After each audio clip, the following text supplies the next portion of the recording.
Hi everyone, my name is Sissy. Hari ini saya akan memberikan kalian tips and tricks cara storytelling dalam bahasa Inggris.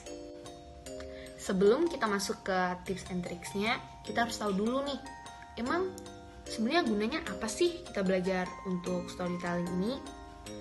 Yang pertama, dengan storytelling kita bisa meningkatkan kreativitas kita dan juga kemampuan kita untuk berekspresi dan berkarya. Yang kedua, dengan storytelling kita bisa melatih kemampuan public speaking kita. Dan yang ketiga, tentu saja kita bisa melatih kemampuan kita berbahasa Inggris, terutama di bagian speaking. Oke? Nah, sekarang kita udah siap nih untuk belajar lebih dalam lagi tentang storytelling. Yang pertama, apa aja yang perlu disiapkan? Tentu saja cerita yang akan kalian sampaikan. Cerita ini kalau bisa dalam wujud teks atau dalam wujud naskah, jadi kalian bisa selalu punya pegangannya. Jika kalian mau menghafal lebih gampang, kalian mau menambahkan coret-coretan juga lebih gampang. Yang kedua yang perlu kita siapkan adalah kostum dan properti. Kostum dan properti ini harus sesuai dengan cerita yang mau kalian sampaikan ya. Jadi kalian pastikan kostum dan properti yang kalian siapkan itu beneran berguna, cocok, dan bisa memperindah keseluruhan storytelling kalian.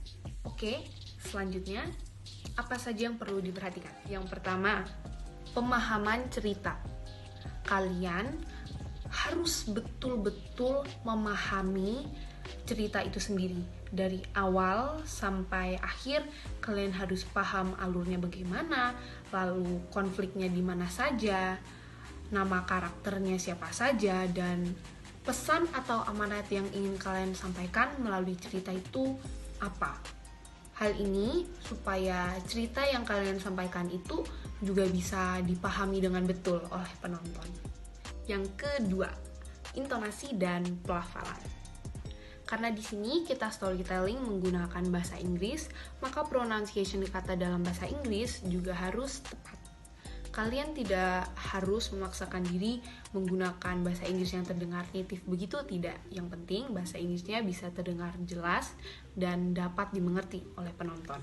Di sini kalian juga bisa bermain-main sesuai dengan karakter yang kalian perankan. Ada karakter yang suaranya tinggi, ada karakter yang suaranya rendah begini, ada yang setiap ngomong suaranya serak-serak begini. Kalian bisa membuat banyak variasi dan bermain-main sekreatif kalian. Yang ketiga, ekspresi dan gerak tubuh. Nah, ekspresi dan gerak tubuh dalam storytelling itu perannya seperti kemasan bumbu di Indomie. Kalau Indomie nggak dikasih bumbu, kan nggak ada rasanya hambar, cuman mie biasa. Ekspresi dan gerak tubuh inilah benar-benar kunci dari keseluruhan storytelling. Ekspresi dan gerak tubuh ini yang membuat storytelling itu hidup, terkesan heboh, beneran lebih seru 100 kali lipat, lebih asik, lebih keren. Dalam kita berekspresi dan gerak tubuh, kita itu harus dramatis. We have to be dramatic. Atau mungkin sekarang ini banyak disebutnya alay ya.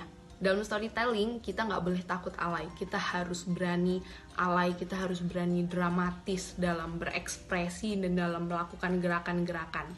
Kalau misalnya lagi seneng ya seneng banget sampai ketawa-ketawa. Kalau lagi sedih ya sampai nangis-nangis. Kalau marah bisa sampai memukul meja. Semua itu diperbolehkan. Karena ekspresi dan gerak tubuh yang kita lakukan inilah yang membuat storytelling itu lebih dinikmati dan sangat enak untuk ditonton. Yang keempat, dan juga yang terakhir, improvisasi. Maksudnya improvisasi itu gimana? Improvisasi maksud saya adalah kalian jangan terlalu berpatokan pada naskah. Kalian jangan terlalu memaksa diri untuk menghafalkan semua isi naskah itu. Tidak ya. Kalian lebih baik menghayati cerita kalian itu, menghayati lebih dalam, memahami lebih dalam bagaimana cerita kalian itu sebenarnya. Dengan begitu, kalian saat tampil nanti bisa lebih leluasa, lebih nyaman, lebih penuh kreativitas. Kalian bisa mendorong diri kalian melebihi batas.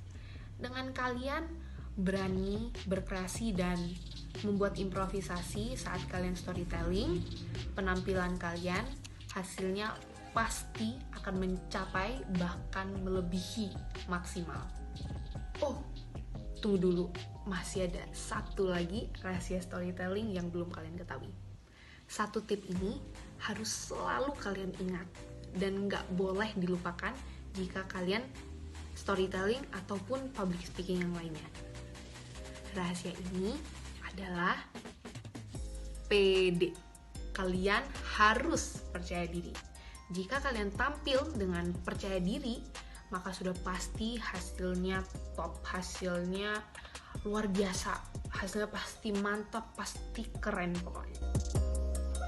That's all I can say for today. I hope the tips and tricks that I gave you will be useful and helpful. Stay creative and see you next time.